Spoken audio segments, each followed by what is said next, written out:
Welcome, music enthusiasts. You've just tuned into Time Zones and Time Meters, our weekly Zoom hangout where two prog lovers from opposite sides of the globe dive into music that transcends genres, generations, and geography as well. Do you see what I did with the triple G?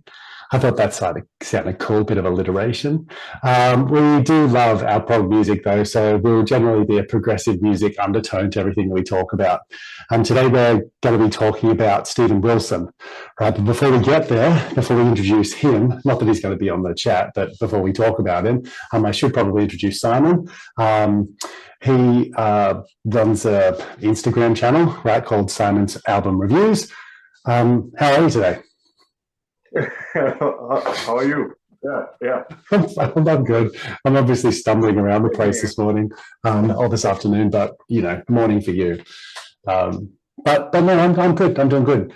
For those that don't know me, my name's Josh. I'm also known as like the Prog Wanderer on Instagram. And yeah, if you are interested in sort of following us there, you can just find us by searching up like Instagram. I'm sure you all have social media and you understand how it works. You can click the link below as well. And if you could possibly please share this to other people, we'd love to sort of broaden our community. So click like, subscribe, and share if you can. Anyway, so let's get started, Simon. We're going to be doing Steven Wilson's most recent project. Did you want to sort of get us started? Sure. So, he released this 2 months ago now. So we had some time to listen to it and contemplate. And I mean, what I think is standing out or is very significant about this album is that it's like this big tribute to 70s prog. He's clearly been listening to his 70s prog before making this record.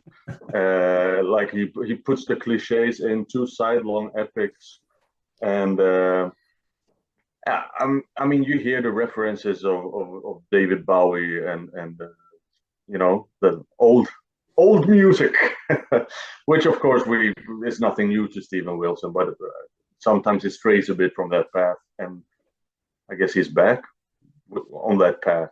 Yeah, it's been getting a lot of house, like it seems like he's the man right now in prog rock. Yeah, he's getting a lot of attention with this release, and when it was dropped, there's heaps and heaps of people out there that have been talking about it for sure. This is the album that caused Katy Perry to go into space.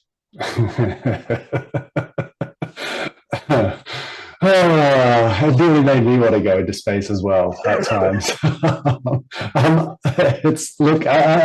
I think he definitely like returned to some of the stuff he's done earlier on, right? Like he's been pretty experimental. He's known for jumping outside of, I guess, sort of his sphere and experimenting a fair bit. And I think this is a pretty bold I guess like concept album really, but and it's for those that don't know, it's centered around space, so that's why Simon's joke's so hilariously funny. We should consider just doing a comedy channel instead, where I just fumble my words and you crack everyone up with your witty puns. But that's the thing, right? The theme is the overview, the feeling that people get when they are in space and they see Earth from a distance, and you feel the insignificance of your own existence. Yeah, exactly. You're this tiny little thing. Yeah, right. So it's a very existential thing, and it's like a topic that, in other ways, he touched on existentiality a lot in previous works with his lyrics. But I guess this is one step further, and it seems like he's very interested in space.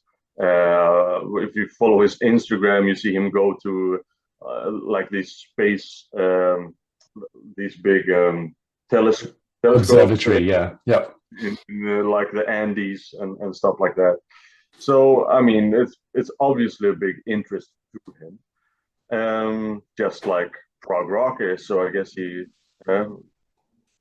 married the two. And have you ever tuned into his podcast before?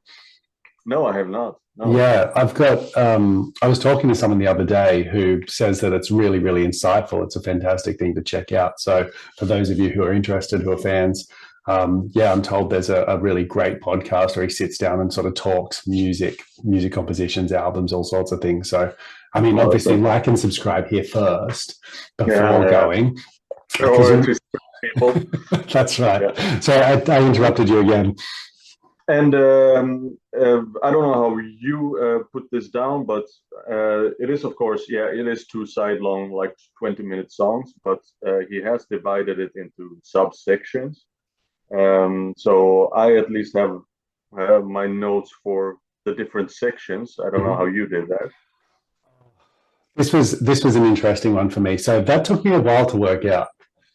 I don't know why, but I listened to the first like 2 big tracks the way they were, and then afterwards went through the other stuff, and some of it sounded a bit familiar, of course, and it probably took me a good, I don't know, I've listened to this through, I think I'm up to about like 8 or 9 times, and that includes the whole, like the 23-minute epic and the 18-minute epic, followed by the breakdowns, and so it means it's like probably like 12, 14, something, I don't know.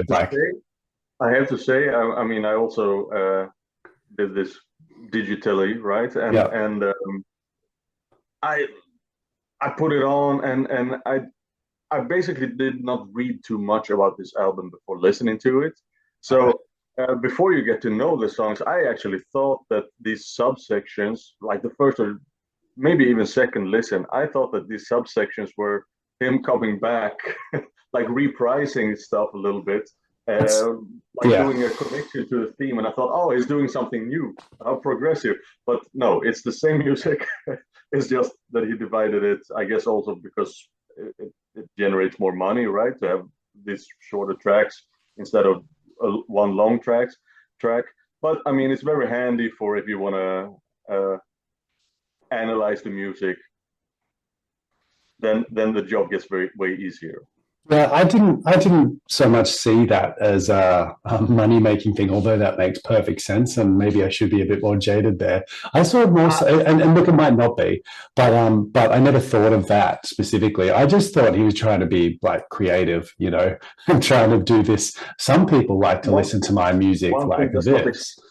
One thing does not exclude the other, but I know that Marillion has also done it like that the last like 15 years or 10 years. Yeah. That instead of having long epics, they just cut them up into several audio files or tracks. Yeah, and there's other bands like Caligula's Horse and stuff who have done it just the other day as well, where they basically seem to have done the same thing. Yeah. So apparently it's not profitable to be a prog band with half-hour songs. Better to have little short ones. Anyway, so it then starts with the first side, then the objects outlive us, and with the first part is called No Monkey's Paw. It's just an intro, I'd say, very atmospheric. I don't have too much note about this part. Do you? Oh, look, so most of my notes I actually wrote from an epic point of view. So I didn't do the breakdown like you did, although I'm fine to follow this structure as well. I was maybe we should definitely jump across to the way you're doing it, because I think that's a great breakdown. But just before you do, like the overview for me was that the spacey ambience that sort of goes on throughout the entirety of these tracks, that they're obviously like are the linking points between a lot of the tracks and songs, when you see the breakdowns. And when I was listening to the whole thing, I did definitely get lost. So, and I found my head space just like veering away, regardless on how hard I tried to focus on the tracks themselves. And so because of that, I think it's better as the single like bits. Like I think it's better to listen to like that and to be able to break it down like mentally. I found that much easier. So on my later listens, once I got used to it and started to really hear the music, I definitely thought that was the better way to digest this in an interesting way. So I don't know if that says something about my progressive sensibilities as well. Maybe I'm one of the mainstream people, but look, I just listened to albums in their entirety anyway, so I mean it doesn't really matter that much. But yeah, I mean, well, either way, it has an intro. This song, and it's called that. And after that, that piano, that's like this dissonant piano, it kicks in, and I would say that that is where the album starts. Yeah, yeah. And it goes the Buddha of the modern just singing a little bit, and I mean then we're maybe have 5, 6, 7 minutes in, uh, and then you have the section called Meanwhile, and that's basically the song. So I mean, yeah, 100%. Like the beginning part is just, yeah, framing. Yep, setting the tone. I think the best thing about this album is that piano, though. By the way, I think very significant. I think the piano carries the entire like album. Well, yeah, maybe. I mean, at least that is how you recognize it. What's make it stand out a little bit. It's the tune. And I think this meanwhile thing, I really see that as a space oddity or two. And especially, I don't know if you have heard Steven Wilson perform Space Oddity. It is as like a B-side on one of his singles, and it sounds just like this. And I mean, he even referenced in the lyrics, he referenced to life on Mars, or at least he sings about life on Mars, just like David Bowie, and yeah, but lyrically, it is all about that insignificance and of things, of daily life problems in the large context of space. But yeah, that's how long is this song? Like 6 minutes, something like that. Yeah, 6 minutes. Yeah. And then we go. Yeah, then the song part is over of this side, I would say. I think so. I've just had a look at, like, I've also got some notes because I wrote notes the last time I listened through it, and so because of the way they broke it down here, it's funny the way that you're going through it, and I've got most of the key points that you wrote down as well. So I really digged it when that grumbly guitar cut in. I thought, and that musical breakdown happened as well, and that. I don't know, is it a staccato? The rhythm of like the vocals that he did, like the ba ba ba ba ba. They're just like, is this consistent sort of cadence and stuff. I made note of that and said that I got quite frustrated at that point. I didn't like the repetition. I can see it as like an interesting device. I thought it built a bit of tension, and it was nice before as like a way of sort of, I don't know, creating some structure in the song before it actually sort of dissolved into the music. But up until that part there, I thought it was I was quite on and off, on and off. Anyway, continue. I just interrupted. No, so I mean, after that, he starts spacing out, right? Yeah. For the rest of the album, or for the rest of that side of that epic, he spaces out. So I mean, it becomes very Floydian. That was the big takeaway. Very, very Floydian. Yeah. It sounds like early Pink Floyd, like "Careful with That Axe, Eugene," before before the Dark Side of the Moon, like when they were really like psychedelic, that kind of Pink Floyd, and almost bordering into post rock. Yeah. And then maybe he progs out a little again. It sounds a little bit like he has this section called Comic Sons of Toil. Yeah. Which is instrumental. Mm-hmm.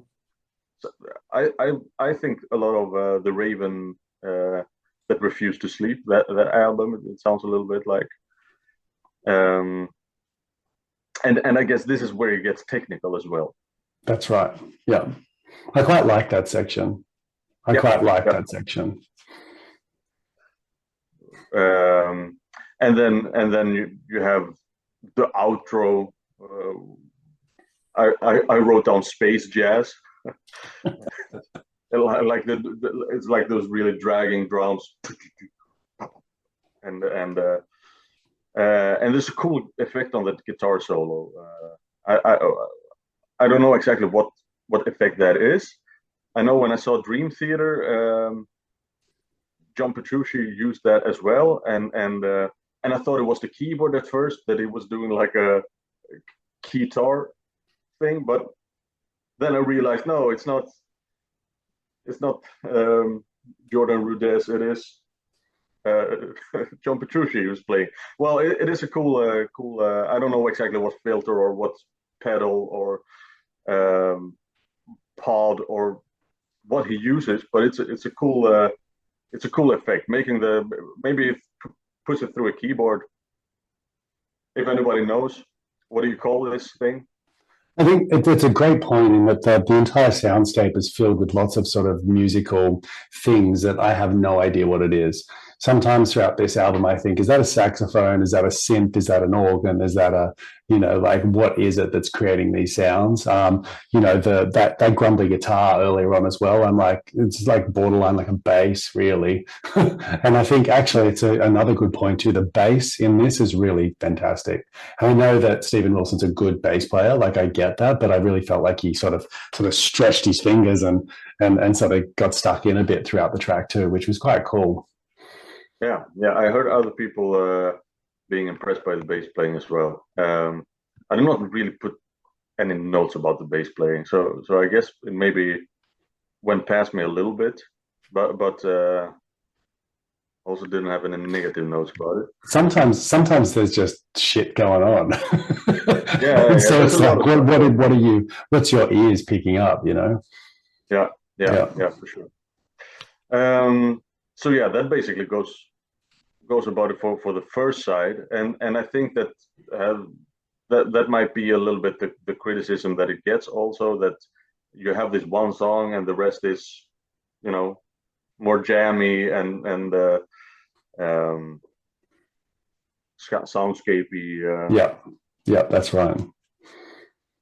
And I don't know. Do you want to say anything more about side one?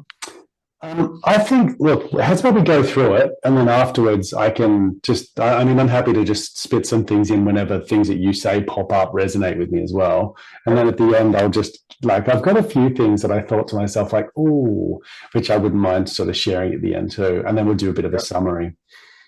Yeah. Right. Well, then let's flip the digital LP Mm-hmm. for the second sidelong epic, the overview, the title track,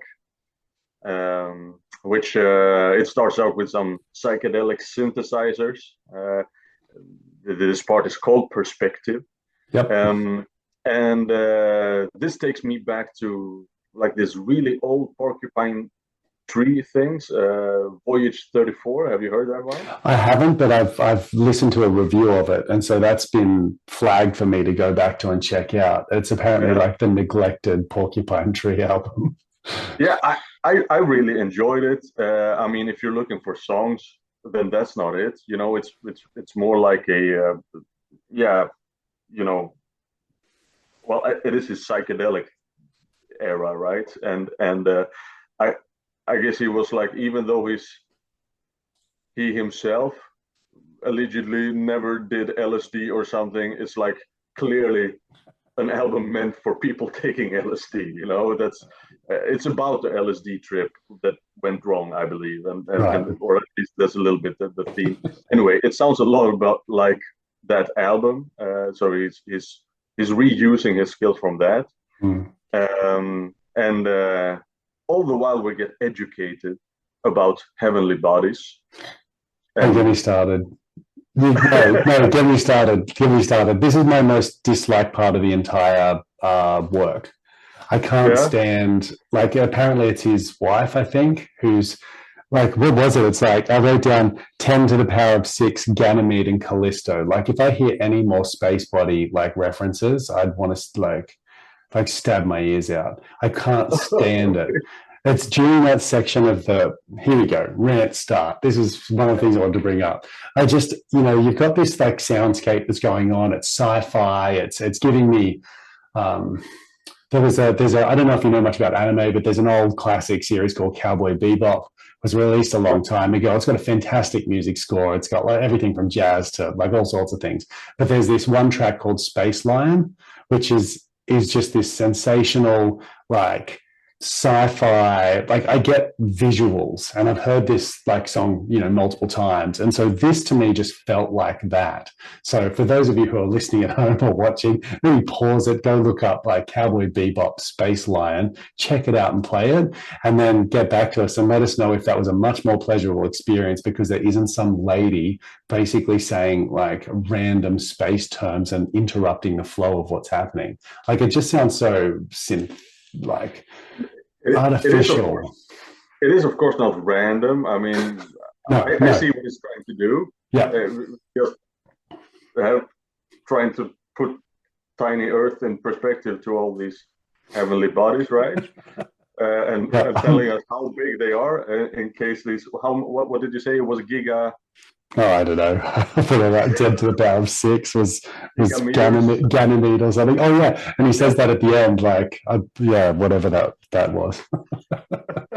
So I mean, that's a little bit the thing with these terms, right? If you are not studying space, or if you're not balls deep into space, these numbers don't tell you anything either way. So it's like it could give us some perspective, but that sounds really, really big. Yeah, I think she could just go really, really big. Yeah, like really, really big. We said big before. It's like really, really, really big. This is even bigger. Yeah, huge. You could just have Donald Trump saying it's huge. Here's the end. Here's the end.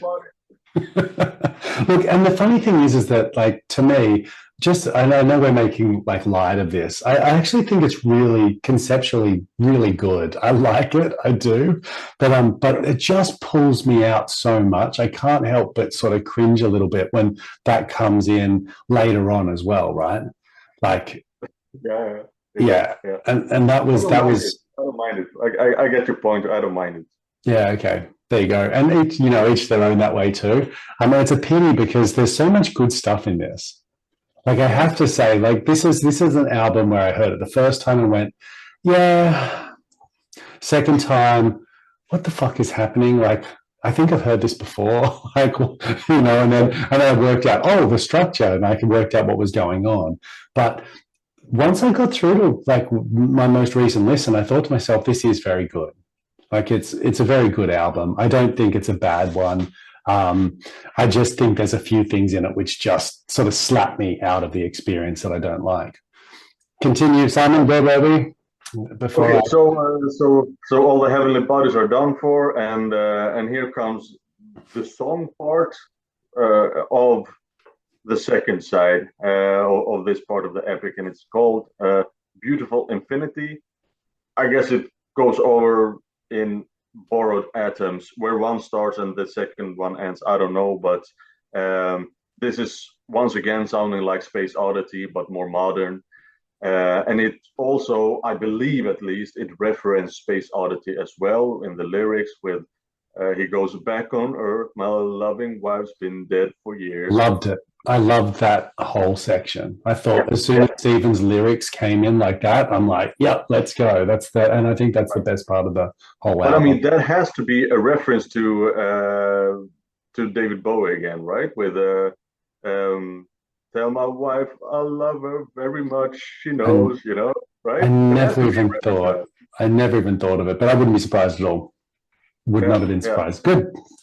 And maybe there's lots of more of these hidden references that I didn't pick up, but there at least I thought it has to be that. And yeah, it's a cool cool music effects on it as well, like the guitars, and I believe there's a mellotron in there.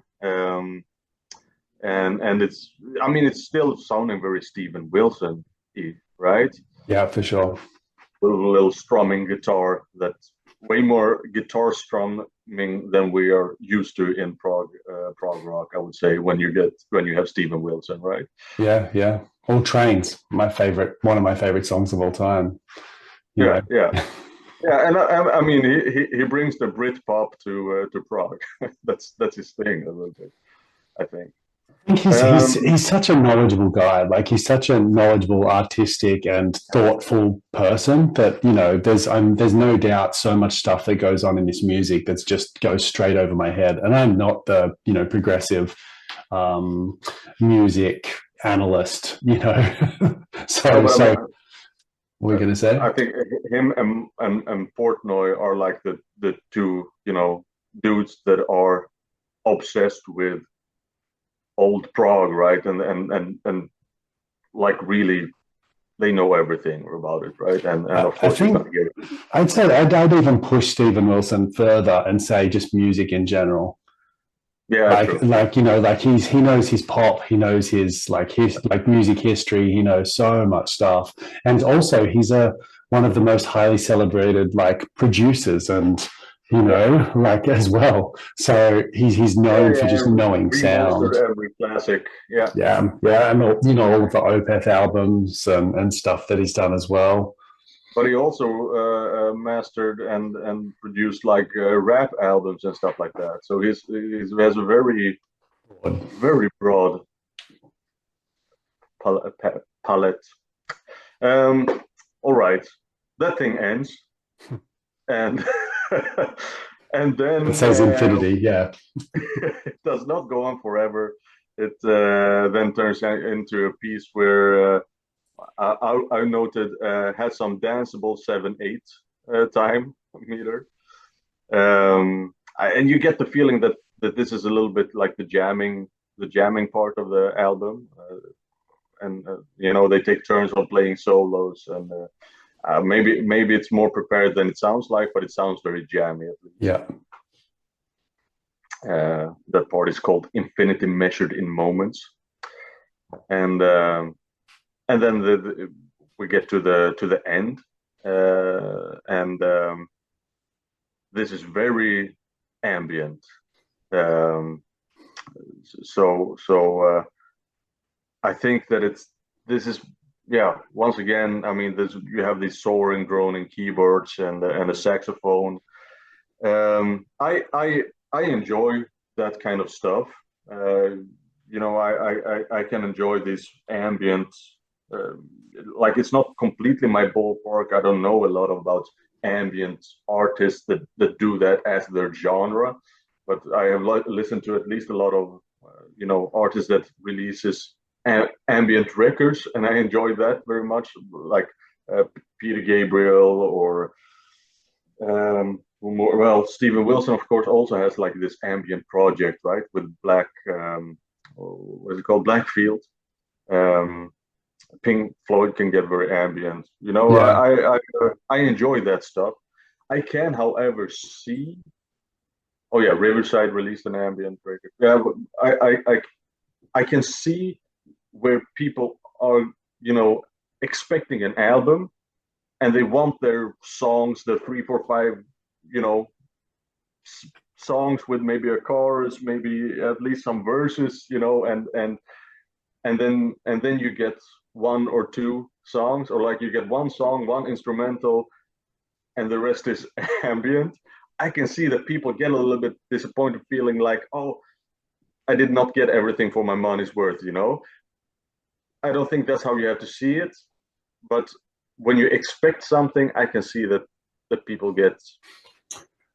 I think it's hard, isn't it? Like this album seems like Steven Wilson is trying to sort of push boundaries and be, like sort of highbrow music, and he's blending atmosphere and he's trying to put emotional stuff in there, and there's a showcase of like technical skill, and it's intricate, but it's also pretty personal, and it's got like this overarching theme that's bigger than life, and it's this universal, like looking down at us as these tiny beings, like we said earlier. It's got like all of this scope, and for me, I feel like it seems so ambitious, but it doesn't quite deliver on that epic scale to me.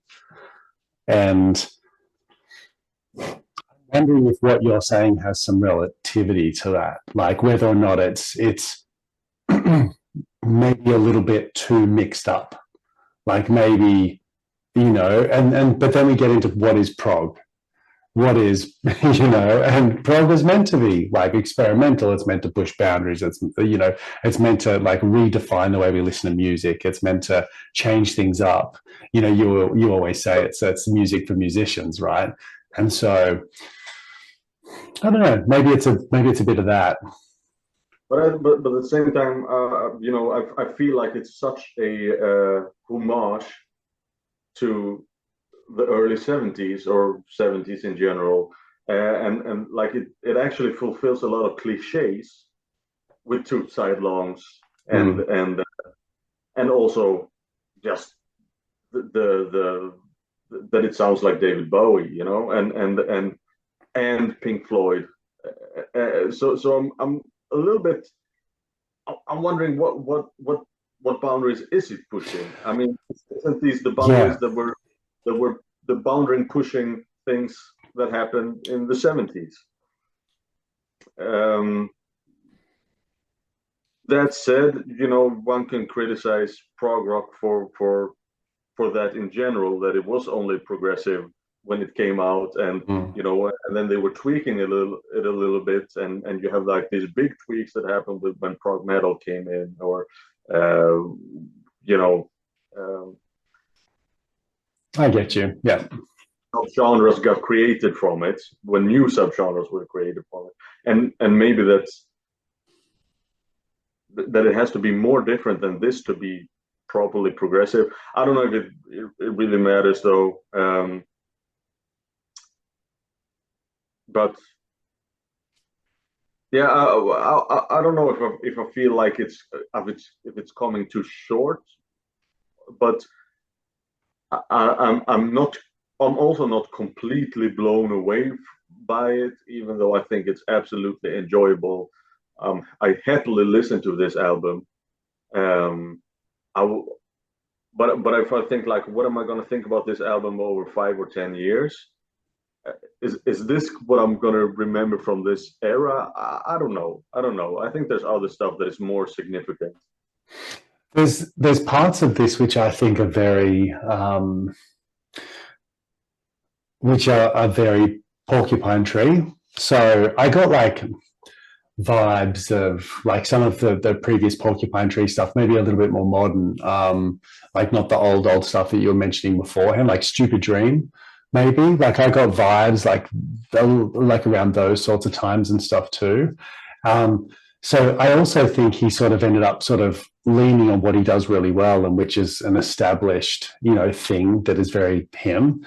So I don't know, like that's your speciality, dude. That's your area that you know so well, as the, sort of 60s, 70s, 80s sort of progressive music sort of scene. You know a lot about that sort of stuff. And so where I have sort of dipped in here and there, I'm so much less experienced. And so I think probably what you've got to say there is really, really valid and really, really sort of valuable to somebody like me as well, because I just heard the influences that I would recognize, which is obviously Pink Floyd was huge here, right? And I heard notes of old Porcupine Tree stuff as well, and also some of his. Pardon? I don't say this often. I usually think about it the other way around. Maybe this should have been a double album because I think it's absolutely right that it takes its time, that the songs, that he makes space for all the ambient things. But indeed, what you then compromise with is that, okay, so you only have these shorter songs, and you end up with basically only 2 or 3 songs. and the rest is more soundscape things. Um, so if it was a double album, you would have twice as much songs, and you would just without having to compromise with letting the whole thing breathe, so to speak. I mean, you Yeah. also have from these 70s things, or you of course have like these sidelong things like Thick as a Brick by Jethro Tull, but that's full intensity from start to finish, just like a standard song is. But this is not full intensity. Yeah? You have 10 minutes of full intensity, and the rest is you know Yeah, quiet. space. Yeah, an atmosphere. Space. Yeah. Yeah, and it has to be space because of the Sci-fi, yeah. theme, right? Yeah. Yeah. I think you sort of like, it makes sense to me, but they're just short. So like the first one's 23 minutes and the second one's 18 minutes. So if you did, it'd have to be like as well, because that to me, like a 40-minute album is also a like relatively short album, isn't it? And so I mean that's kind of a standard format from the 70s, 40 to 50 minutes. Yeah, but if you said you think they'd break it down, split it in half, and keep them as separate things, is that what you were saying, or did I misinterpret it? No, I meant more like he could have made a part 3 and a part 4 as well. Oh, I see what you're saying in terms of like the structural breakdown. Yeah. Yeah. So. I mean, it's nice that they have these. They have this song part of the epics. So then I'm talking about the beautiful infinity / borrowed atoms, and the meanwhile part of objects outlive us. Um, and then you end up with only 10-15 minutes of real music, and the rest is framing, so to speak, or jamming or ambient stuff. And I think it has to have that space, but then you get so little for your money. I think that it would be nice to have it like twice as long. Yeah, I know, I hear what you're saying. And the other thing too is, if we look back and go, what is it in this album? Like, can you sing me a line? We should be able to do that, right? Like, I can give you the three main, but it's only three. It's only like three moments where you'd probably be able to have words that aren't Callisto, Ganymede, and sing me a line, Callisto. The power of Look, I remember those two because I know they're Jupiter's moons. But anyway, no, I think that's really interesting, and I think our overview of the overview has definitely been interesting. I'm really glad I got a chance to talk to you about it, and we didn't, because if you guys don't realize, we don't talk. We deliberately set the tone and just want to make this as sort of conversational as possible for you guys at home to kind of be privy to the way we would talk about it. Do you think this album ends up roughly in his discography? Where is it in the top drawer or the bottom drawer or in the middle? I haven't done the whole discography. But of the stuff that I have done, it's got to be in the top third. Yeah. I think so. Like, I mean, I know I sounded like I was pretty critical before, but I think it's just such an interesting like album to me, after exploring it. So, no, I think it was good. I'd rate this as like definitely an above average kind of good album. With lots of elements that I really liked about it. I just think there was just one or two little things that just pulled me out of the moment a bit, Yeah. What do you think? I think that it will not, for me, it absolutely does not beat Hand Cannot Erase or The actually, Raven. I love To the Bone, which is not so appreciated by other prog aficionados. Like there are a couple of albums that I think they absolutely keep their place. Maybe that the upper half. I think. Yeah, I'm just having a quick look through it as well. Like, I mean, it's better than The Future Bites. Yeah. Better than, yeah. I mean, I know. I think Yeah, yeah, absolutely. That I agree with. Yeah, Um, I'm just sort of scrolling through it. I liked To the Bone as well. I thought it was, I thought there was some good stuff. I love Pariah. yeah, yeah, Yeah, and a few other things that are on that album. That's the way I remember that one. I did it probably like 2 years ago, under a recommendation because of that song. Yeah, The Hand Cannot Erase is right up there. Although I do need to listen to that more. He's got a lot more stuff, doesn't he, than I thought. Um, it's got a lot of stuff. Yeah, yeah, I've got to do some catch up on the work by the looks of it. But no, I think I think it's good. I think for those that are curious in terms of our opinions, thoughts, you've sort of heard it. We've meandered a little bit. I interrupted Simon way too much. I'd probably come across as a complete prog boob, actually. But in saying that, though, look, this is an interesting one, and I'd love to hear what you guys think out there too. I know it's received some really, really fantastic and very strong reviews. And then there's been a few people who are just a little bit underwhelmed. I really wanted to reserve my sort of thoughts until I'd really sort of dug my teeth into it. And I get where they're coming from too, but I don't necessarily think it's, yeah. I think you might be onto something with the amount of sort of ambient noise in the background and the spacey, sort of stuff that's in between everything. It's hard to sink your teeth into something that's got some form and structure, right? So yeah, that's interesting. Oh, well, anyway, how's about we call it there? Let us know what you guys think in the background. We're like really, really interested in what you guys think. Again, as I said before, if you could give us a big thumbs up, a like, follow us, that would be wonderful. And maybe even reach out to us with your thoughts on Instagram. You can find both of us, as I said earlier, on the Prog Wanderer or Simon's album reviews. Thanks, Simon. Yeah, no, that was good. That was great. And yeah, let's call it there, and we'll come back next time. And what are we chatting about next week?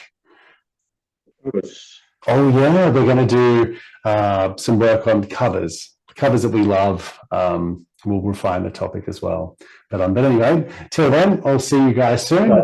Looking forward to catching up later. I'll talk to you then. Bye. right. Good job.